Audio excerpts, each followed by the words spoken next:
Fibroids are creativity that hasn't been birthed yet, and they are also caused by shoving your creative energy, your second chakra, sex, power, money, drive, into some kind of avenue. Because, you know, ovaries are female balls, and we have drives toward what we want.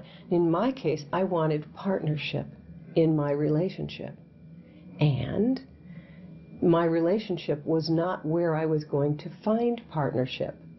But what happens if you don't know better and you don't have the insight, if it's not working, you do it harder.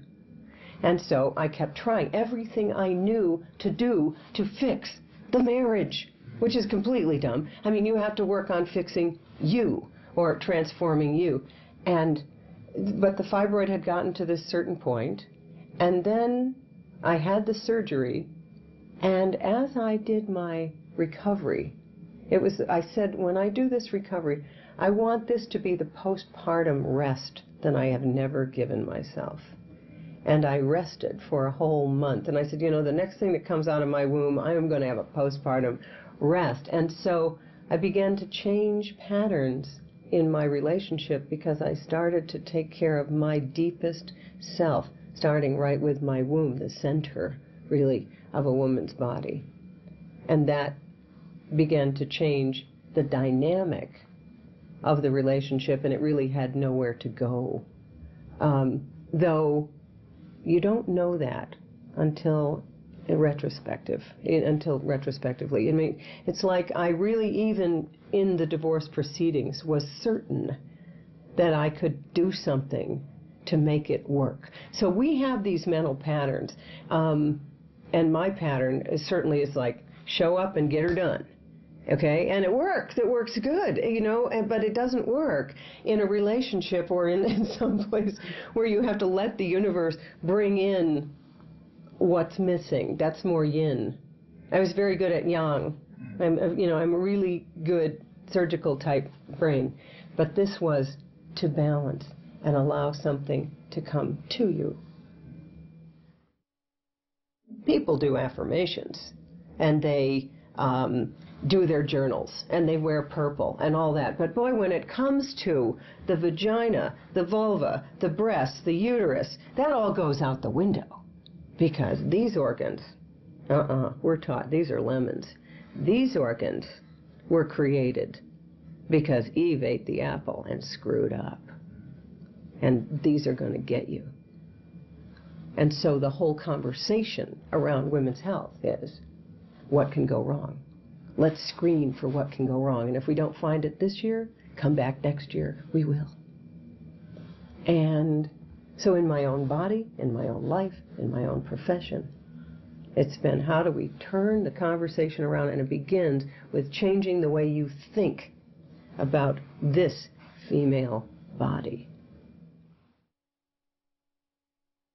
The biggest miracle of my life over the past 7 years is that I have discovered that it is possible after menopause to be sexy, to be attractive, to be a woman, to realize the game isn't over. In fact, the game is just beginning. What a miracle. It's been my experience that men are desperate to support and appreciate women. And they can't do it until a woman knows how to support and appreciate herself. And then she can teach a man how to support her. We have right now in history this very strange situation in which when a woman doesn't know how to support herself, when she doesn't even know what turns her on, she turns to the man and says, do it for me. And if he can't figure out what to give her for Valentine's Day or her birthday or their anniversary, if she doesn't give him any clues, he's a loser. He loses. And if I were a guy, I would be terrified to be in relationship with a woman who doesn't know what she desires or what turns her on, because you're left with a load that is too heavy. So the first thing I would say for a guy is, don't get in a relationship with that kind of woman, okay? But in labor, it's fabulously obvious. Your job is to love your woman. That's all. Your job is to love her. And remember, the energy that gets the baby in is the energy that gets the baby out. And that's Ina May Gaskin, who wrote Spiritual Midwifery. And so encourage the women in your life to care for themselves at the deepest level. And if they turn on you premenstrually because they're in what Eckhart Tolle calls the pain body, you know, we all have to do our part to clean up our part of the pain body, and the pain body of all women comes up premenstrually. What you say is, honey, take a bath, do whatever you need. I'll see you later. What I want all women to know is that within their biology, they have the code for enhancing all of life. The egg can take a sperm and heal the genetics of a defective sperm. The egg contains the nourishment that the new fetus needs to get to the stage before it gets to the placenta and implants. Every time a woman is in her power, she upgrades everyone and everything around her. This is not a zero-sum model. When a woman is doing better and she's healthier and happier, she raises me up. Whenever a woman gets healthy and happier, she heals the earth. The woman's body is a reflection of the earth. And everything we do to take care of ourselves, to feel pleasure, to be orgasmically joyous, heals the entire planet. Everyone in South Boston would call in the middle of the night for sex advice because, you know, this was St. Margaret's Hospital, Catholic, and, you know, they didn't know anything. And so this woman calls in the middle of the night once. She says to the nurse, "Is it true when you use that foam it burns your husband's penis?" It's 3 in the morning. The nurse goes, "I hope so."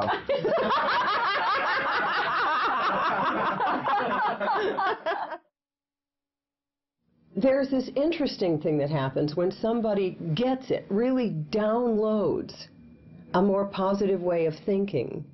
They get hormonal balancing, for one thing. We know that when somebody is thinking with their heart, like they see a puppy or a sleeping baby, and they go, oh, your DHEA levels rise, which begins to balance your hormones, but something else really more important happens, and that is the beat-to-beat variability of the heart normalizes.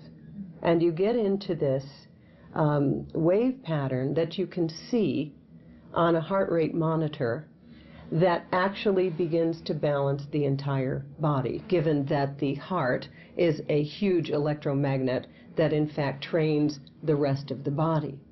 So this thought or this state of deep relaxation or whatever it is that enlightens you actually results in a decrease in stress hormones, a normalization of blood sugar, decreasing of blood pressure, and a relaxation of all smooth muscles. It is, in fact, a balance of the parasympathetic and sympathetic nervous system. Parasympathetic is the brake, and sympathetic is the gas. And most people in this culture have the gas on all the time with an occasional brake. So you're going around like this. You need to have, when both are in balance, which happens when you breathe through your nose while exercising, you actually, it's like banking your wood stove with just the right amount of wood and air. You can work so much more efficiently and so much longer because you've got this beautiful yin-yang balance of the parasympathetic and the sympathetic. So any thought of, oh, man, I got to get straight A's here, or something's going to happen, I don't know what. I mean, in my own case, I don't know what's going to happen. You will fail. This will be terrible. But then when you go, so I could quit. So I remember my sister at the time went to 4 different colleges. I remember thinking, what is wrong with you? I mean, you know, this will be on your record. And now I realize years later, no one has looked at my record for years. Nobody cares. Nobody knows. And those are the thoughts that just balance it all out. when you get it, that you have so much more control over your life than you thought you did, or control over your experience of your life, if not the events of your life, there is this sense that is so playful and so joyous, and you can just start to giggle when you realize you've made it all up, you're creating it all, and there's a sense of joyous relief. You feel like a kid, but you've got all the ego strength of an adult. And it's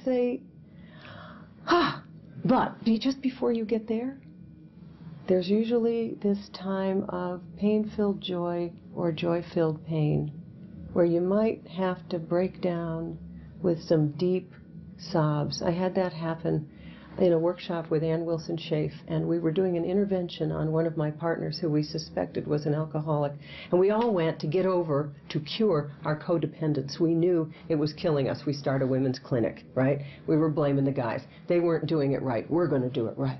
Run by women, for women. Here we are 2 years out. We're more exhausted than we ever were when the guys were running it, and we weren't making any money. So we thought, okay, we're all codependent, so we better get ourselves to treatment. So we go away to a 10-day treatment, and by then we suspect someone's been drinking too much, and I'm wanting to do the intervention. Come on, let's get to the intervention phase.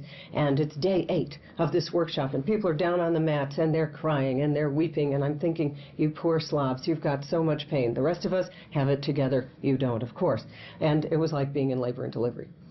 Then the time comes for the intervention, and Ann Schaaf, and I start to, the intervention, you tell the person how much you love them. I start to tell my colleague how much it meant to me when she parked my car when I was in labor with my second daughter. To have a doctor support you was like almost too much, and I started to cry. And Ann said, why don't you lie down and see what comes up? I lie down to see what comes up. And I quickly push it down, push it down, push it down, push it down, which I was really good at. And I sat up and I said, no, I'm okay. I can handle it. And she says to me, you are so tired. And the dam burst. And I lay down and I sobbed for hours. And in that moment, I went through not only my own tears, but I went deep into a place called the pain of all women. All the women who never had anyone with them in labor. All the babies that died. All of the pain of women. And I knew where my work came from. And I knew what I came here to do, which was to transform that pain into joy.